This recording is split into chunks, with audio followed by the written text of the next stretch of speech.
नमस्कार, स्वागत है आपका मेरे YouTube चैनल लीगल लवर्स पे। देखिए, फरवरी 2025 में देश के सर्वोच्च न्यायालय ऑनरेबल सुप्रीम कोर्ट ने भरण पोषण के मुकदमे की सुनवाई के दौरान भरण पोषण से संबंधित महिलाओं के जो अधिकार हैं उनमें बहुत ग्रॉस लेवल पर विस्तार किया है और स्पष्ट रूप से जजमेंट में ये प्रावधानित कर दिया है कि भरण पोषण की जो धनराशि है और उचित धनराशि, बढ़ी हुई धनराशि, इंक्रीज धनराशि, अधिक धनराशि, ये पति का नैतिक और सामाजिक कर्तव्य है। वो कोई एहसान नहीं कर रहा, वो अपनी मजबूरी का रोना रो करके इस चीज़ से नहीं बच सकता कि जो उसकी ब्याहता पत्नी है, जो उसकी धर्मपत्नी है या रही है, उसको वो पैसा नहीं दे सकता या किन्हीं कारणों से कम दे सकता है। तो इस जो धनराशि का लेन देन है, इसको पति के नैतिक कर्तव्य के रूप में ऑनरेबल सुप्रीम कोर्ट ने निर्धारित कर दिया।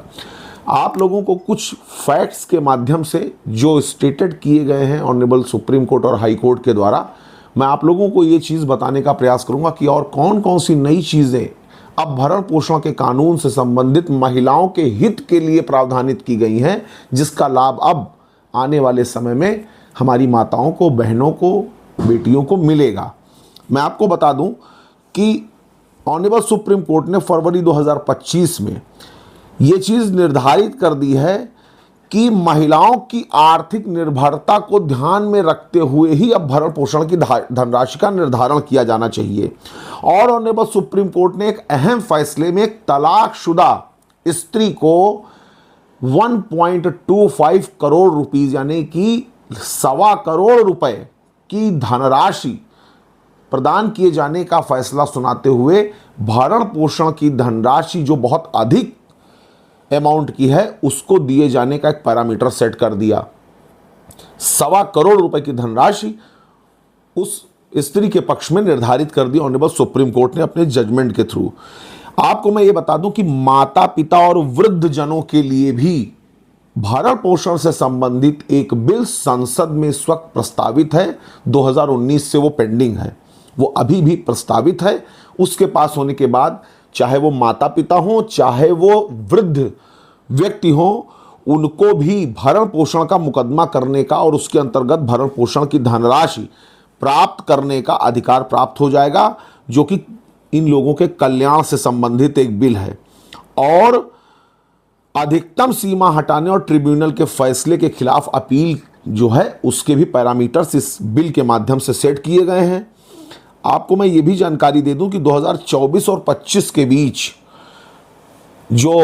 125 सीआरपीसी थी उसका स्थान अब बीएनएसएस ने ले लिया, बीएनएस ने ले लिया। कोड के नाम ज़रूर चेंज हो गए लेकिन उनका प्रभाव अभी भी सेम है। सुप्रीम कोर्ट ने ये चीज़ स्पष्ट कर दी है कि जो भी ये लॉ है वो सभी विवाहित महिलाओं पर लागू होगा, चाहे उनका धर्म कोई भी क्यों ना हो। किसी धर्म के कारण भरण पोषण यानी कि 125 का जो मुकदमा होता है उससे कोई भी माताएं, बहनें, बेटियां उससे अछूती नहीं रह जाएंगी। उस मुकदमे को करने से उनको किसी प्रकार की कोई बैरिकेड नहीं लगाई जा सकती, उसका लाभ उनको मिलेगा ही मिलेगा। और मैं आपको बता दूं कि ऑनरेबल इलाहाबाद हाई कोर्ट ने एक बहुत ही महत्वपूर्ण फैसला सुनाते हुए स्पष्ट कर दिया है कि अगर 125 का मुकदमा, भरण पोषण का मुकदमा किसी महिला के द्वारा दाखिल किया गया है अपने पति पर और वो मुकदमा भले ही खारिज हो जाए, वो दोबारा वो महिला 125 भरण पोषण का मुकदमा, 125 सीआरपीसी का मुकदमा अपने पति के खिलाफ दाखिल कर सकती है। उस पर कोई बाध्यता नहीं होगी, बशर्ते जो पहला वाला मुकदमा है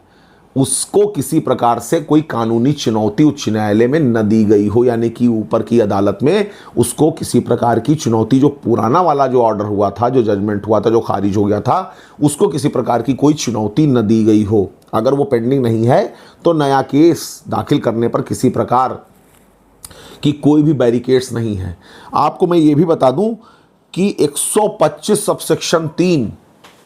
जैसे 125 भरण पोषण का मुकदमा किसी महिला ने किया, अब उसके पति के ऊपर सपोज करिए कि 5,000 रुपये प्रतिमाह की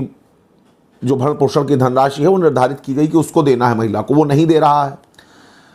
मुकदमा वो महिला जीत जाती है। उसके बावजूद पति पैसा नहीं दे रहा, तो ऐसी संपत्ति में या मुकदमा चलते चलते अगर कुर्की का कोई आदेश उस पति, जो महिला का पति है, उसकी संपत्ति के विरुद्ध होता है,